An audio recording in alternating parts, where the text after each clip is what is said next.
All right. Welcome, everybody.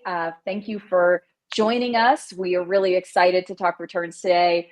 With us today is Ben Crosby from Two Boxes. I'll let him introduce himself, but excited to have a special guest with us to dive into, what's working, what doesn't work, how do we improve these numbers where it comes to e-commerce and returns. So I'm Jess Wyndham, CEO of Solving Work. Look, holistic logistics consultant focusing on solving problems within shippers, focusing on people, processes, and technology. And I'll pass it over to Matthew. Hey, this is Matthew from Monarch Connect, co-founder. Finally, don't have to go by the logistics ambassador, but still am the logistics ambassador. I know you guys all like that. We do 3PL. I don't like the word brokerage. We're logistics architects, as I put it. We solve problems, a little bit of that engineering for everybody, and that's what we do. And I'll pass it down to John, who's live on location. I am, yeah, the benefits of modern life. So I'm John, founder and principal of Operational Innovations. I hate saying it, but logistics consulting and solution provider that really is about helping brands or service providers drive more value through the operations. So not just based on cost and cost containment, but really on quality of revenue and revenue generation and supporting growth, because that's kind of what everybody needs. And Matt took all the big fancy titles, so you can have the architect and the ambassadors. And then Ben, we're going to pass it over to you. You can jump in, and happy to have you with us today. Awesome. Thanks, John, and thanks everyone for hosting me here today. It's a pleasure to be part of the panel. Ben Crosby, head of sales and partnerships at Two Boxes. Two Boxes is a software company. Typically, our customers are 3PLs or brands who need technology on their warehouse to better receive, inspect, and disposition returned inventory. So very excited to be part of a returns discussion here. And prior to Two Boxes, spent some time at Shopify, some other software companies on the WMS and TMS side, and grew up working at a 3PL in operations here in Toronto. So got a couple different perspectives I'll share with you today. And excited to jump on in. Awesome. And as always, please drop your comments, questions into the chat. There is like a slight delay, so it'll take us a second to get there, but we're really interested in making this a very collaborative discussion today. High level, when I was doing my research, it's like 1 in 17 items gets returned. I don't know, Ben, do you have some more numbers about sort of the state of returns in the world today? For sure. So I'll break it down by product segment because I think that's a really important thing to look at when you're trying to gauge return volume. So typically in the footwear space, that's where we're going to see the highest return volume. It's not unlikely to see a 30 to 40% return rate because of sizing, right? If it's a new brand, I'm sure we all experienced it. You're not really sure those half sizes or, certain things like boots or sports type shoes. And so people will buy 3 pairs, keep one and return the other 2. And that results in a big influx of return volume. I think close behind that is apparel for the same reasons, but also people not sure of the material it's made out of. Could be a new brand they've never tried before. And so they're often buying multiple variations or sizes, which then proliferates in returns. And then you're seeing other things like household goods that are higher valued. Sometimes folks aren't really sure. They can't touch it and feel it in store when they buy online. And so they'll get it in the mail, figure out it's not quite good for what they need it, and then end up returning it. So that's usually, apparel 10, 20, 25% return rates of overall outbound volume. So hope that helps there. So a lot. And the interesting thing about shoes is that that's such a high profile box.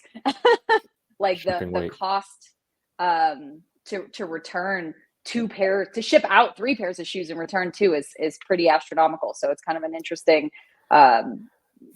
business model that they need to plan for. So I was thinking, go ahead. I was gonna say I'm so surprised by that shoe because I don't think I've ever returned shoes in my life. Like I've always been, but I can see that people buying a whole bunch of pairs and trying them on, but like buying 3 pairs to try, I'm like, I don't know, one size fits all, I guess.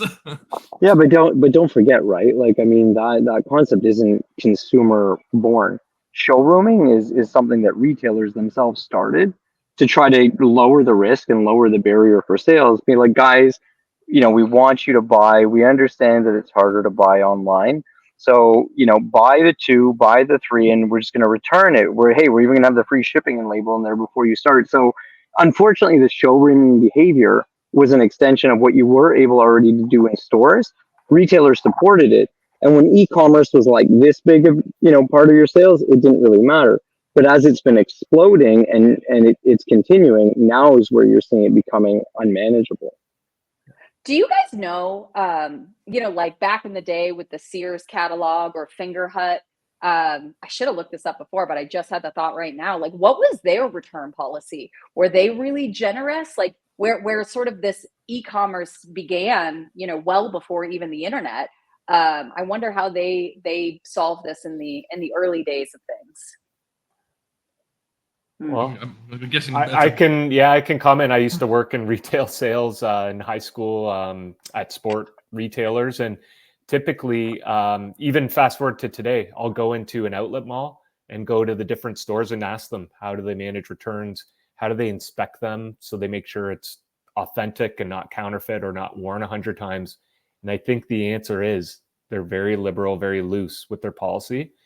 If it's returned within the time that they said, which is typically 30 days, they'll give a refund or an exchange to most goods, okay? Unless it's a blatant, hey, it was supposed to be a Nike shoe and someone gives a no-name knockoff from overseas. That's really the only time they'll reject it, because they want that customer to return and to buy more from them in the future. So they want to give that good experience.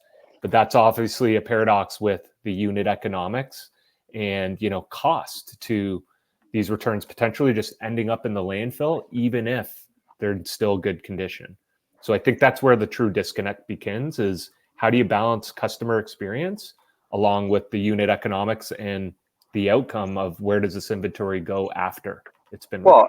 And that's a good point, right? Because I think a lot of the solutions, like what you guys are doing, and there's others in the space as well, is kind of a problem that was bubbling and really building up under the surface, and now it's just like a geyser that's kind of like broken through, right? Because look at a company like Zara, right? One of the most profitable retail and apparel brands in the world. Like, they operate at like 60% margin. Like that, these guys didn't care about returns. It's like, that shirt probably, like, to Ben's point, a little loose. Shirt really shouldn't be returned, but does it really matter when it's an $80 t-shirt that I paid $5 for? Getting ready for this, I saw something about a week and a half ago. It's like, customers outraged that Coco Chanel bag of $2,587 cost $57 to make. It's like, well, like, what did you think? It's not gold lined or anything like that. Like, when it comes down to cotton and leather, or even worse, vegan leather, whatever, like there's only so many of these materials that go around, and there's not enough like real advanced materials out there to actually justify the cost. Like, if you look into certain segments, they do have some really high-end tech fabrics and really engineered fabrics, but that's still not what you're seeing in these designer stores, as an example, right? Those are ultra niche type products. Yeah. And when I was thinking about this conversation, I was like, okay, well, the questions that arose for me, and I wonder if you guys have any others, and then maybe we can start digging into some of these, is how do we make returns more efficient? Because the number's not going to go down to 0. That's unreasonable. But maybe 1 in 18 is too high. How do we reduce them, given that point? And then how do we improve customer lifetime value, brand loyalty, things like that through the return process, because it's going to be part of the transaction? And then lastly, sustainability. How do we, ensure that we're taking care of the planet as well as the people? Those were the sort of questions that sort of arose for me. Anything that came up for you guys that I didn't mention? Yeah, one of the things I thought is, I think return policies is such a huge part of the customer buying experience. And I think we've touched upon this before, is if you don't have a good return policy, you're not going to shop at that place. And the ones that have a great policy, like we talked about before, Princess Auto or Costco, they have such a loyalty behind it because of their return policy, because you have like that security, I'm going to buy something. So that reducing that return from a consumer point of view is going to be extremely hard, in my opinion. It has to be some kind of play where there's secondary stores like Amazon's doing these bin stores where all these returns are going to this one location, and then you can go through a reduced pile of clothes like Winners or TJ Maxx and all those kind of aspects. I think that's going to be more of that solution. So something along the lines of a logistical solution where you don't have to go bring it back to that central warehouse and then bring it back to another retailer to then resell it at a different cost. You go, hey, this is a return. At that point of sale, you send it to that next discounter versus throwing it to the landfill or whatnot, and try to bypass that system, knowing there's going to be some kind of abuse somewhere in the middle, but it's going to help reduce that whole aspect of it. Well, and I'm curious, and then maybe Ben, you could jump into what you guys are doing a little bit. But I mean, I think for the most part, it's a two-part problem, right? I mean, I think that you have to have mechanisms and tools and processes and partners in place to deal with the physical operations. Like, you are going to get unitary items back, and our forward supply chain is not really built for that, right? We ship in master packs and ratio packs and pallets and cases and whatever. So to get back the t-shirt or their pair of pants or the socks or whatever, I mean, I think that requires a very different, sort of intention behind it. So I think there's that piece. But I also think that, to your point, Matt, about the policy, I think policies have to probably become a little bit more dynamic. And Ben, I don't know if maybe you're seeing this too, but it's like, how do you start managing the problem at the start? I think Matt, you might remember. I think my newsletter like a number of months ago was like, what about returns is, the best way to survive a gunfight is to essentially not get shot in the first place. So it's like, how do you do more at the start, before you just deal with the problem? Because to your point, you're always going to have a problem, and you're always going to have a certain percentage of stuff you have to process back. But 30% returns on apparel these days versus 8 to 12% when it's in the store and people are touching it and doing whatever, and then sometimes lower in other categories. Like, you have to start managing it, because the boomerang activity and the showrooming is a little out of hand. So Ben, I'll let you jump in maybe on any of that. So I'm going to break it down into three main cogs in the reverse logistics flow. So starting upstream, we've got the initiation, which is made up of a few different things. How does the buyer initiate that return and essentially get that return label? And there's different options there, different strategies altogether. But then, where that leads to is the second piece, the in-warehouse side. So receiving, inspecting, and dispositioning that returned inventory. And then thirdly is, where does that product go? Is it a different marketplace? Is it a different channel at a different price point? There are a lot of tools and new offerings out there, solutions to help with that. It's really tough to find a one size fits all for all three of those. They're very distinct parts of the flow. And I think that there's different strategies depending on the brand and what products they're selling and what that buyer persona looks like. If it's a $10 phone case or a $10 lip gloss, does it make sense for it to go through an inspection, refurbishment? Probably not. That's probably overkill. But if it's $500 leather boots or high-end, perfume, I think there is a lot of money left on the table if that stuff goes straight to the landfill. So we can go into any of those three, because there is devil in the details there, but that might be a good start to explore. Well, I mean, that was the whole thing about, I don't know if you remember back in the day, Wayfair had that whole piece where they just didn't even bother accepting those returns. They're like, just keep it, we'll send you a new one. You'd send a picture of the damage, like, just chuck it. We'll send you a new one. And people were abusing that like nobody else, and it was a very common thing. And same as Amazon at the beginning, when they didn't have that whole figured out aspect of how we're going to get these returns and what are we going to do with them. It was just like a keep it stage. But to your point is, if I'm going to order pens off of Amazon and they came in busted, what's the point of me sending it back? It's a $5 purchase. And what's that threshold? You're going to have abuse at some point of some people abusing that system. But to the most part, it's you're just going to resend it and take that hit, right? Well, and I think to the abuse point is, and I think this is something that Two Boxes does. So Ben, you'll have to let me know if I'm getting confused, because there are so many overlapping technologies in the return space. Like, your return tech stack can be like 6 providers deep, I think, at this point. But being able to, and maybe it's not Two Boxes, so now I'm confused, but being able to, based on that individual customer and their buying history, decide what to do with that return, whether or not we immediately refund or we do, or we wait until the package is in house or whatever, to be able to apply individual rules. And I think this is a place where maybe the integration of AI starts to help with the decision making and things like that, or it could just remain rule based. I don't know. But I think that's interesting, tailoring it to the individual consumer, because I don't need the customer lifetime value of a fraudulent customer to be high, right? Like there's no winning there. But when there is an ability to win, maybe we can start to leverage technology to do something with it. Yeah, maybe I'll go through like how the old way used to be to start a return and what happened to it. So you guys might experience this as a shopper, right? You buy something, not satisfied for whatever reason, but then you got to call a number or send an email to initiate that return. It's just not scalable, nor is it a good customer experience. Usually you get frustrated and you're like, the heck with this, I'm not going to buy from that merchant again, essentially, right? So now there are tools that it's all self-service. The buyer can get their label, whether it's off the merchant's rate card, the 3PL's rate card, or perhaps it's they're paying out of pocket at the post office, whatever it is, and getting that product back. Now, there are new technologies that are even taking this one level more upstream. So if you know Loop Returns, they just came out with a product called Offset. There's also a company called Redo doing this, where at checkout, the buyer can buy protection, almost like insurance, for if they ever need to return this, it's now free and they're covered.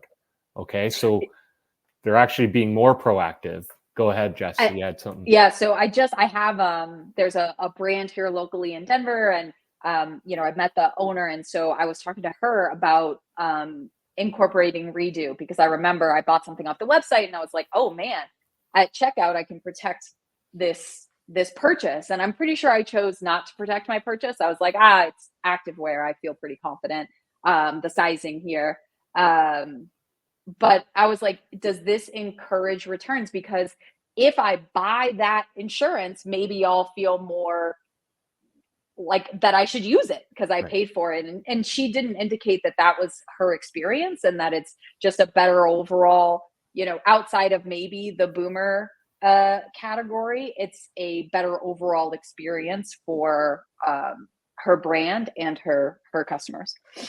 But sorry, maybe just to jump in there, Ben, like to expand on that. So does that mean like that's a product that the intention is to allow, like, give that free returns? Because I'm assuming probably the benefit, and when I was younger, spent a lot of time in the retail electronics space selling extended warranties and things like that, right? And there's a big Matt's laughing, he knows why.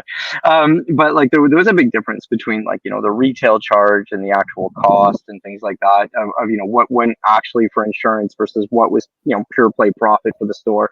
So if anyone wants to ever really get into those numbers, that's an interesting conversation that I wouldn't put out there publicly. But anyways, the point is that is it really more something that then is to help reduce the overall cost? Because I mean, if you're buying insurance in bulk, the whole point of the insurance industry is that, hey, we sell a lot of it and we use a smaller percentage. But then it also sounds like it's now shifting what was used to be, or traditionally, or at least still done by the big retailers, as free returns, right? That they absorb into their cost and pricing models. It's kind of giving smaller brands the ability to maybe not charge full profit, $20, $25, $30 returns, because they just pass it through.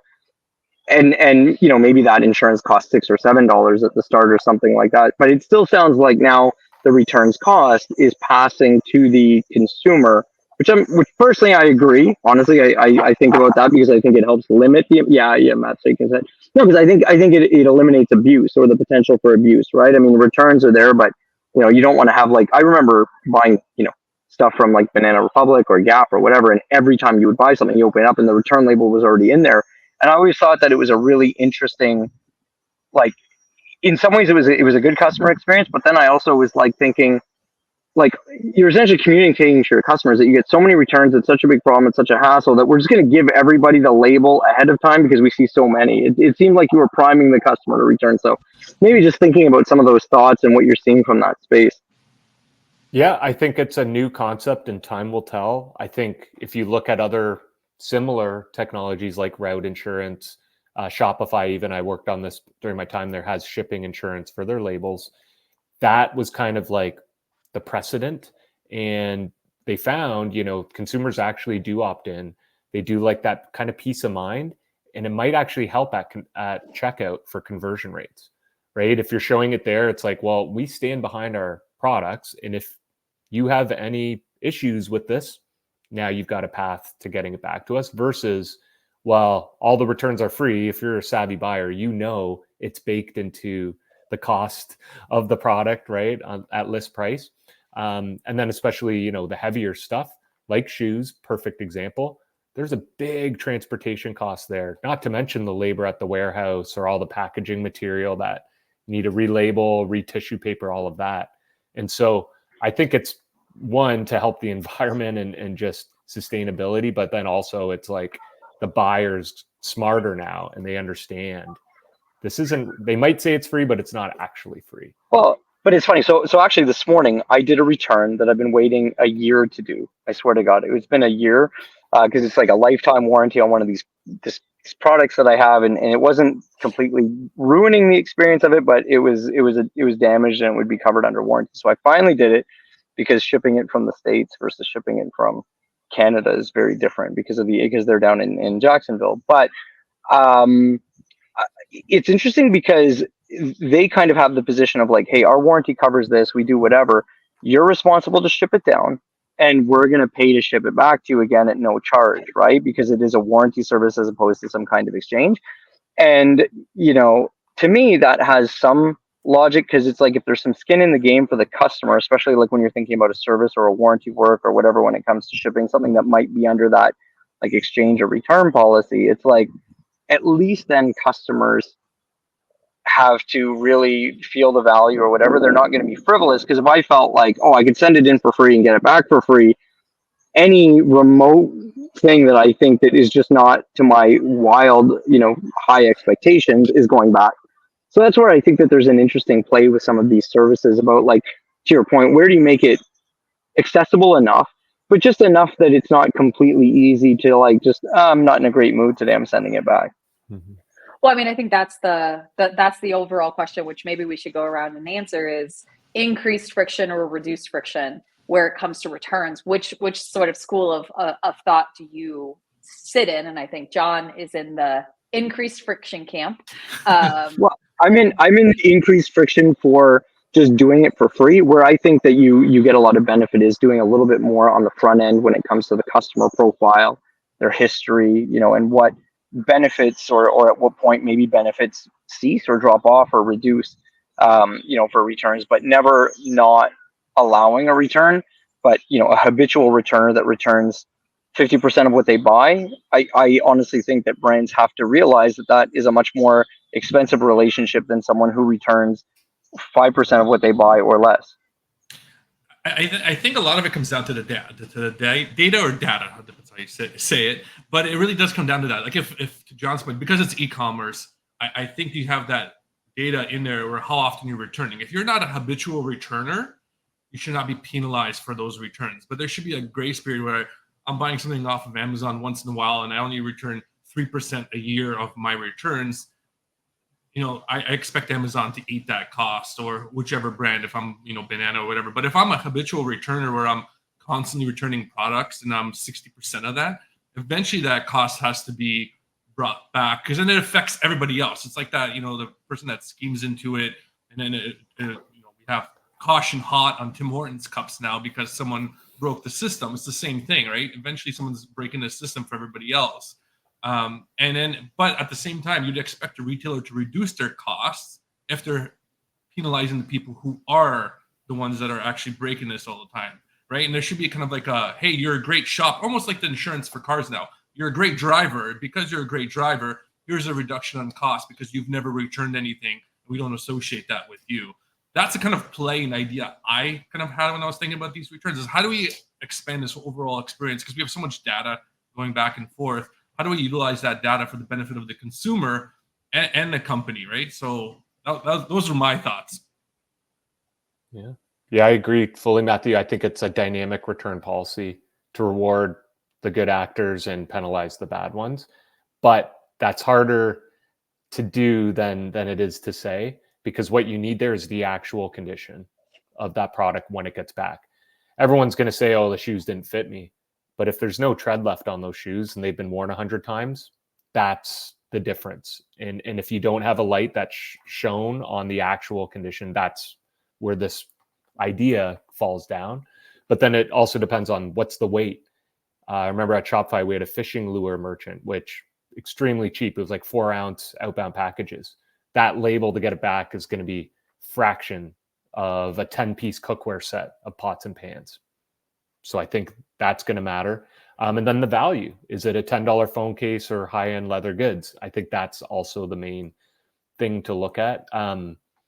But yeah, I don't think it's a one-size-fits-all. Every merchant's going to have to understand what their buyers are like and who that individual is. And hopefully they have that data into what Ben did versus Matthew versus John versus Jess, because it could be completely different in a wide spectrum. Yeah, absolutely. All right. So we're at the initiating return phase, Ben. Yes. Take us somewhere else. So let's go blast from the past, which unfortunately still see a lot when I go visit warehouse, and that's a worker there receiving things blind, right? It's a Gaylord from Postal. Could be 100 units for 100 different brands. How do they understand what's in the package first off, who it came from, what buyer, and how to inspect that product? Typically, it's a paper-based binders. I see a lot of like posters taped to the wall, right? And a lot of just tribal knowledge. These folks have been trained. It's taken weeks, and they kind of go off heart. That starts to fall down when you're signing more brands. Those brands now have diversified catalogs, right? They started by selling shoes, but now they're selling hats, accessories. All those have distinct nuances.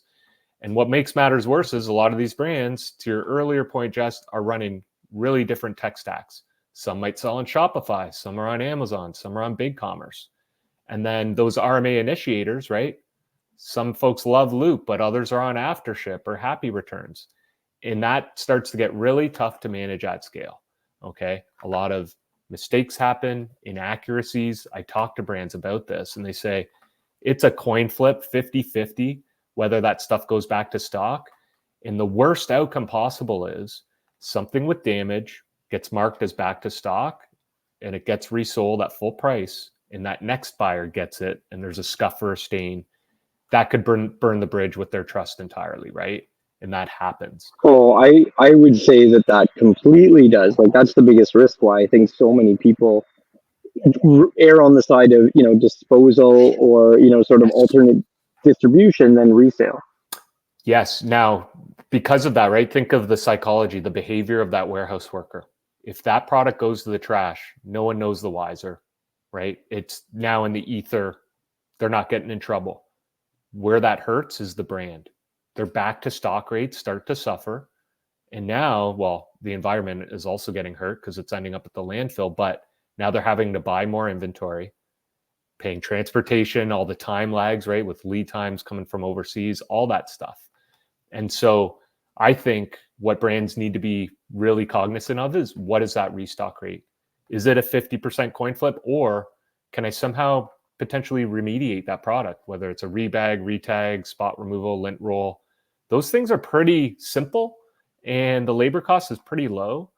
But again, that has to be done at scale. If there's thousands of them a day, you can't afford to be flipping through a 100-page manual to understand how to re-sticker something or relabel it, right? So that's where I think technology is the true solution in the warehouse to pull it off at scale. Well, because to your point, right? There's all kinds of information about human psychology and our decision making sort of processes, and how same conditions, same products, same whatever, 2 different days and something completely unrelated, like you had a bad evening or whatever, you're going to make a different decision, and that's really what has to stop as well, right?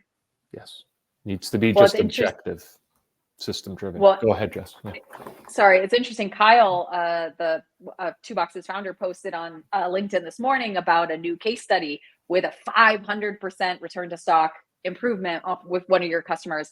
And I didn't read the case study, but I was just like, that's a big number. But putting it in the context of the conversation we just had, I was like, oh, I see how that's, possible. Do you think, Ben, this is a place where computer vision AI can start to help? Or do you see a future where we ask our customers to take pictures before they drop it in the box, or leverage some sort of camera vision to help us make more objective decisions inside the warehouse? I think potentially, yeah. And the more upstream you do it, the better. It's just if that consumer has ulterior motives or they're just trying to get refunds, right? Yeah. Because what we find is, you know how you pick the reason code when you're returning? That's only 10% accurate, right? They're choosing either the top selection in the dropdown because it's quick, or they're checking the reason that they think they have the strongest possibility of getting a refund. Hmm. So in my eyes, it's got to be a third-party objective person figuring out, is this resellable or not? But that's based on the brand's expectations, because different brands have different leniency for what gets restocked. Now, this is where I also think re-commerce becomes a potential solution, because I think in the old days, it was either back to stock, donate, or destroy. Pretty simple. Now there's what we call a B grade, where it's being resold at 20% off on another channel, different price point. But that operationally is very tough to do because they have to be marked separate so they don't get mixed up with original condition. And then you need to have all the financials of, hey, I've got a certain quantity of this, needs to be relisted somewhere else. And for 3PLs running on Excel sheets or whiteboards, that's really tough to do. Well, and re-commerce in the sense of domestic re-commerce, which I think is really what it needs a big push, right? There's a lot of re-commerce that happens by taking, huge amounts of product and shipping them to other parts of the world, for example. But how do you, to your point, how do you quickly do it at scale where you might have 15 of those particular t-shirts as a SKU style reference or something like that, right? But they're not all necessarily exactly the same, or maybe, 4 or 5 of them are one way, 1 or 2 are a different way, and still really trying to capture them very quickly. It's funny. There's a new startup down in the US. I don't know if I should. I won't put their name just because it's not a plug or anything like that. But they really do. They take a lot of individual items. They get it up on their site really, really quickly, and it sells really fast. So they've kind of really tackling that head-on issue of how quickly can you bring something in, give it an accurate sort of presentation of what it is, and allow people to buy it. You know what I mean? Which I think is the biggest challenge, Ben. Like to your point is how do you, to your point, segment them, get them into the right place at the right time, and then what then does that sort of disposition value become or whatever? Mm-hmm. Yeah, that data capture I think is a necessity, and it's also going to help power that dynamic return policy on the buyer level, right? It's kind of twofold. But I don't think we've even mentioned this yet, guys, is there's still a lot of prevalent quality issues where it's not a bad actor. It's not the 3PL picking the wrong product. It's actually the factory had a bad production run, right? Typically, merchants will cut a PO with a factory overseas that gets sent via freight right to the 3PL, inbounded, pick, pack, shipped. Brands never seeing that physical product until they start seeing returns come through. Now, if they don't have the data capture, they don't have photos from the warehouse floor, they could just think, oh, the sizing's off, or there's a bunch of, flaky, finicky buyers out there. But in fact, there could be a defect that they don't know about, and now they're bleeding money because all that stuff's probably not being restocked. It's going to the landfill. So I think that's also a very important thing to be aware of, especially when you're looking at new suppliers, new factories, rolling out new collections in your catalog. Quality becomes very, very important. That's super interesting. I'm wondering what you think of technology in this returns space. Like what areas and which sort of questions that we're trying to answer in terms of less returns, more efficient returns, a better return process. Where do you think technology can have the biggest impact, and maybe which technologies start to make sense? And to add to that, where logistics has the biggest impact in there as well, that can kind of help. Is it your warehouse, your 3PL, does it make a big difference, or et cetera? For sure. Yeah. So I think, starting with step one, that initiation, there's a lot of great self-service tools out there. And I think Loop is the leader of the pack, at least today. But also, Happy Returns, Aftership, Narvar, Redo are all solid options depending on what the brand needs. So that I don't think this is reasonable anymore for a merchant to say, hey, email us at this generic email to start your return. I think that you're already behind if that's still your return policy, right? So that's step one. Step two is what you talked about, Matthew, the logistics. What label is going to be applied to that return, and which warehouse, what location is going to receive that? Because it doesn't have to be the origin address where it was shipped from. It could be a centralized location. It could be as close to the buyer as possible. That's going to cut down on that cost and time as well, right? And then once it gets to the warehouse, having scalable SOPs, not just at the merchant level, but down to the product level, and having real-time photo capture, having those value-added services be performed very system-driven, without guesswork, without leafing through binders. So having that efficient and scalable in warehouse for the data capture. And that data can't just live at the warehouse in a silo. It needs to go back to the brand. And that's what's going to power the two things we mentioned, both the dynamic return policy down to the individual, but then also the re-commerce channel. So knowing what condition should be resold at on what site. Because I think you're right, John, like the old school way is I call it more liquidation, where you just sell it by pound or by kilogram and it goes overseas. Cool, but you're probably eating 90% or more of cost of goods sold. Rather, can you have it listed at 20% off original price? And sometimes we've seen in the data, that's how you're capturing your first time customer, is through a re-commerce site, which will now lead to a longer term relationship with that buyer. And then the word of mouth and all that organic kind of, marketing is almost stemming from re-commerce. And so that's the last thing to figure out.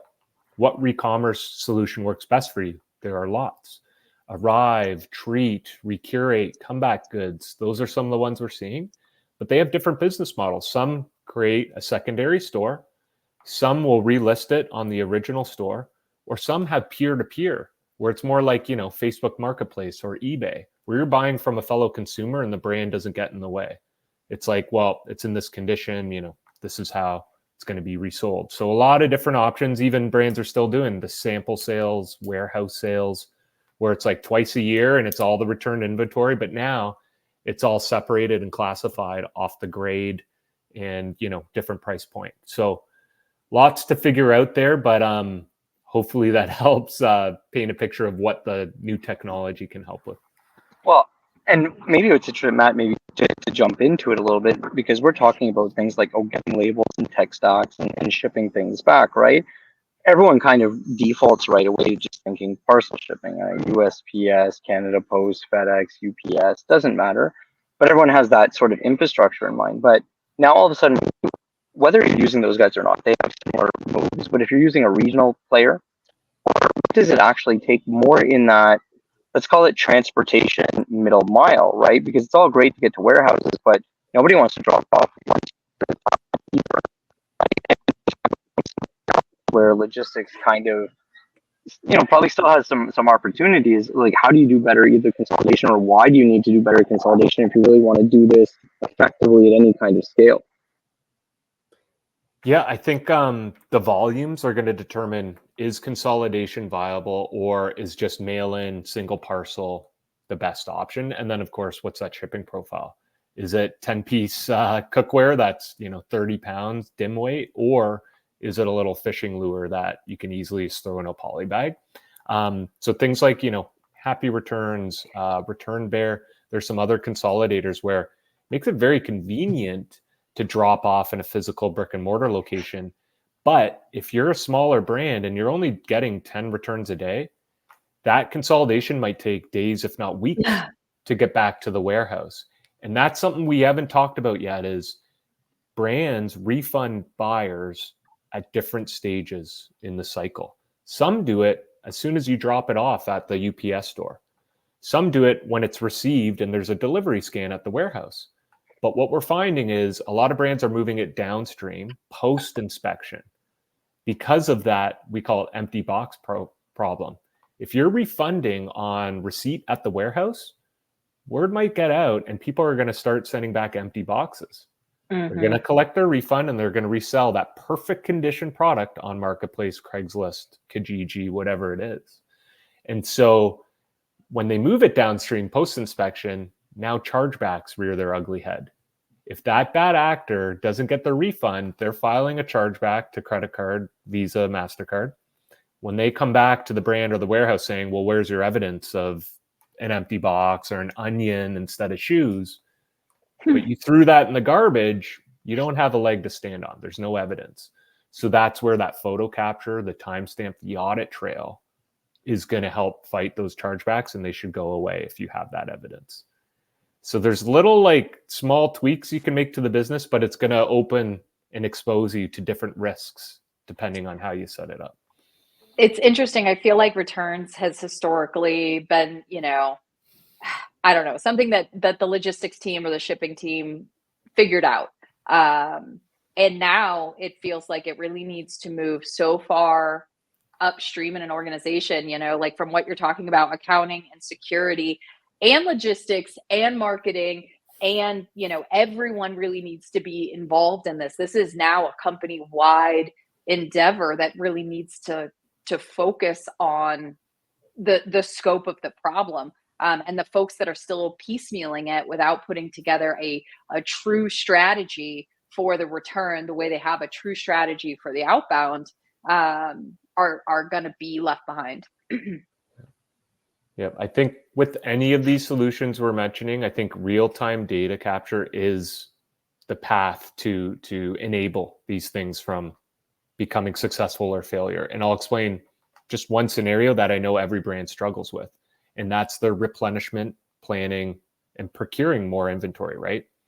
Let's say you're a brand and your top selling SKU is out of stock. You need to reorder. But what if there's 1,000 units outstanding in your returns flow and your back to stock rate historically is 80%? Well, that stuff should be your organic replenishment, and maybe you don't have to purchase as much, or you can let that decision lag.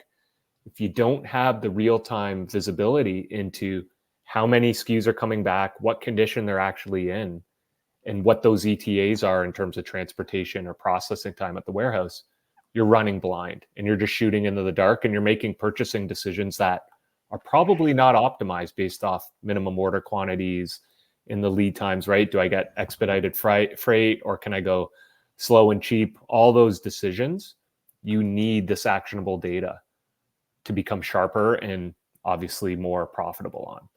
So I think whenever, if you're a 3PL or you're a brand, you're looking at some of these tools, keep that in mind. The real-time data is going to be the true unlock. Well, sorry, and just on that, if you think, but not just your general sort of product mix, but I mean, think about anything you're running that might be a drop, might be a promotion, might be a limited run, right? The last thing you want to do is have what you perceive as your sale running out, right? Oh, I sold out. And then to your point, I've still got X% of actual inventory that some customer right now is disappointed because they wanted to buy it, they were dying to buy it, but couldn't because it didn't, it was out of stock, it left the system. It was temporarily out of stock because there wasn't enough, but now all of a sudden you've got, maybe 10, 15% of your original inventory back, but now no one's looking for it. Yeah, it gets tough. I just explained some of the exposure challenges a brand might have, but let's talk 3PLs. I think the last decade, the number one issue, if you talk to any ops, GM manager, it's labor, right? It's finite. There's obviously different quality of labor, and it's extremely competitive, right? Minimum wages keep going up. Unemployment's coming down.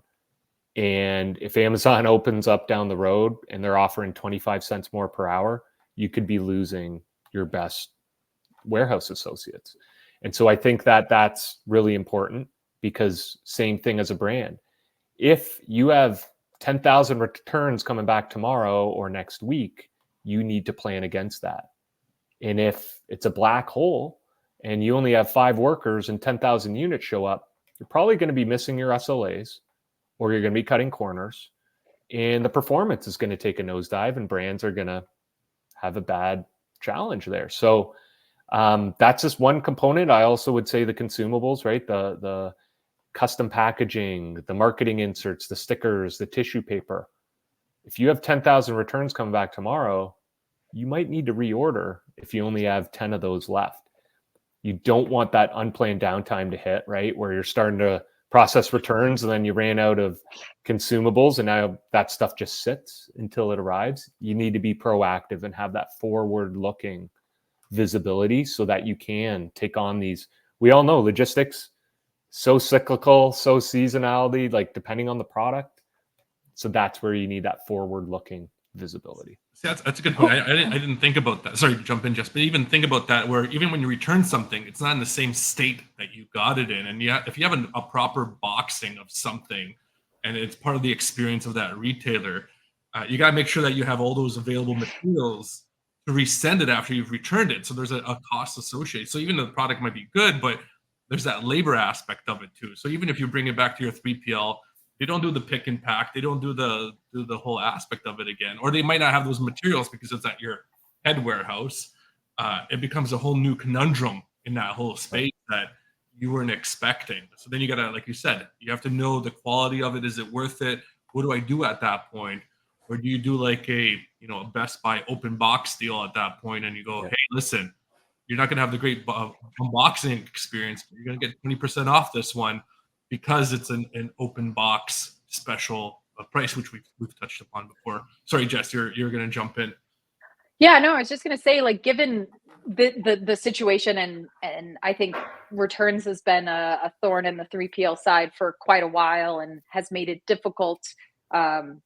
It's made the operating environment really difficult. Who do you think is more excited about the impact of this type of technology, like 3PLs or brands? Or is this going to be it probably already is. It's like, hey, if you're engaging with a technology that's going to help us with this disposition stuff, your returns cost is going to be lower in my warehouse. Or, hey, I'm not even going to accept you as in my warehouse if you aren't got this as part of your returns tech stack. Like, I think that the 3PLs, especially the bigger ones, the ones that are looking to continue with the highest throughput, are probably really incentivized to push brands in this direction.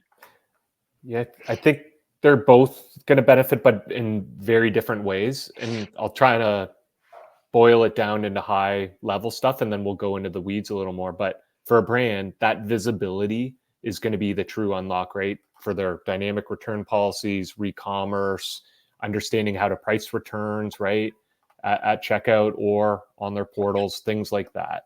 Now, and also the quality issues from the manufacturer. That's the other big visibility unlock.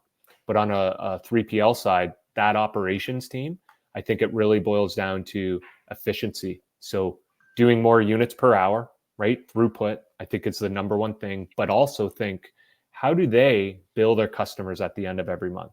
If they're doing lint rolling, steaming and pressing, all these services, but they're not tracking it, they don't know their true cost or time that goes into it, how the heck are they supposed to invoice their customer with confidence and accuracy, right? Very tough. Not to mention, are they in an RFP bidding out a new client? How are you supposed to price it competitively, and so you're not eating into your profit margin because you went too low or you went too high and missed the opportunity? So I think that we call it revenue recognition is a big part of this returns processing kind of strategy. Who would you say that has the best grasp on their whole return? Like, which brand do you think has a great whole idea of what's going on through all of that you've mentioned? Would you call I don't want to quote John, it's not a plug, but I'm just curious who has the solution down pretty good? I'll just give you one I've seen firsthand. I can't go into like the particulars, but everyone knows it because it's a household name brand, and that's Yeti coolers. Nice. Very high end, right? I'm not sure many people can afford it at original cost, but what they did is they created a re-commerce channel. It's called Yeti Rescue. So if you go on yeti.com, you can see that little section, And what it is it's all the return coolers coming back that have been refurbished, remediated. So they're almost like new. And I think that's really cool because now they can maybe get new customers at a lower price point that if they really like that product, now they're buying other accessories at full price. And this stuff isn't just going to the landfill. So there's a huge environmental impact. Clove is one we just released a case study for. They sell like nursing footwear, which again is pretty high price point. A lot of their workers might not be able to afford that. So they have a nearly new offering, which is returned inventory at a lower price. And they're finding that's really converting well, and it's leading to long-term customers. But none of these things could be possible without that operational, performance and capability. And they're using technologies like ours to pull that off at scale. So those are just and I think our REI too recently has a used store now too, where that's a mix of returns and allowing their members to send back, used merchandise. So not as a return, but so now they're like, oh, we have two avenues. And then this is giving us the opportunity to, achieve our sustainability goals, do something with all of these returns because they have an incredibly generous return policy and, turn a profit. So maybe they've, said, okay, if I can get this number of returns into this re-commerce store, then we can start to actually have some economies of scale here. Yeah. I'll just finish on, I kind of forgot one challenge that was really important 3 to 4 years ago. It's starting to dissipate, but that's floor space, right? I think if you ever talk to a 3PL during COVID, their inventory was touching every wall and every ceiling in the building. They had stuff in trailers in the yard. I'm sure people had stuff at their, boardrooms and the conference rooms just because the sheer influx. Think about that though in returns, right?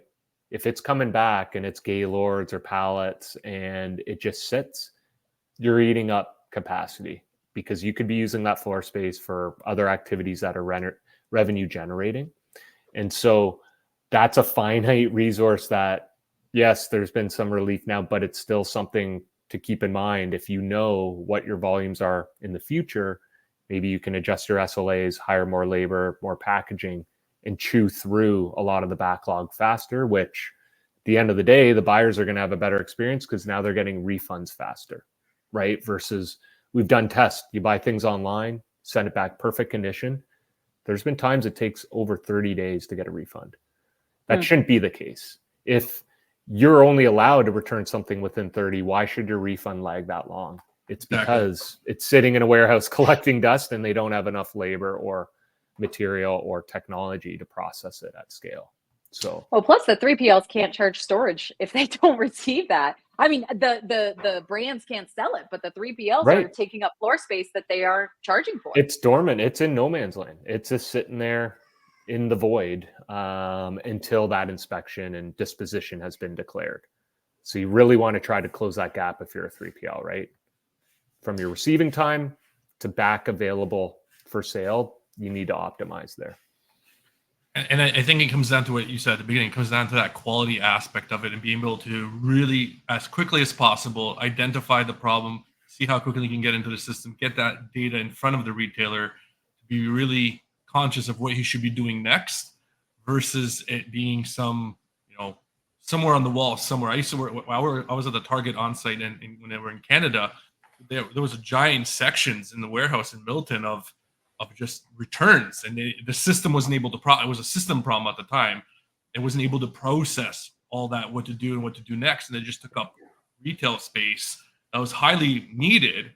And you'd walk down and half of it would be like, oh, these are all returns. And where do they go? They go, we don't know. We haven't figured it out. It was a system issue in that. And we didn't even touch too much upon it, is that interactiveness of all these systems and different vendors into a central location. And how do we kind of identify it in a more quicker, proper way?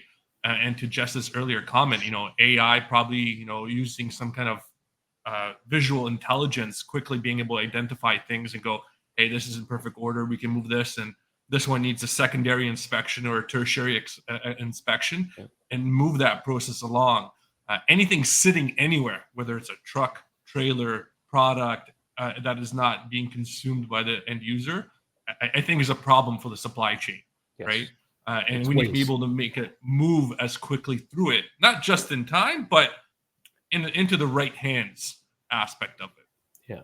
How many, swimsuits are you going to be selling in mid-January, right? Yeah. Like, it's just not. So the clock's ticking. And I would also say, there's a lot of what ifs. So, okay, product sitting there, brands like, well, I don't know the condition. So it could be a bad actor.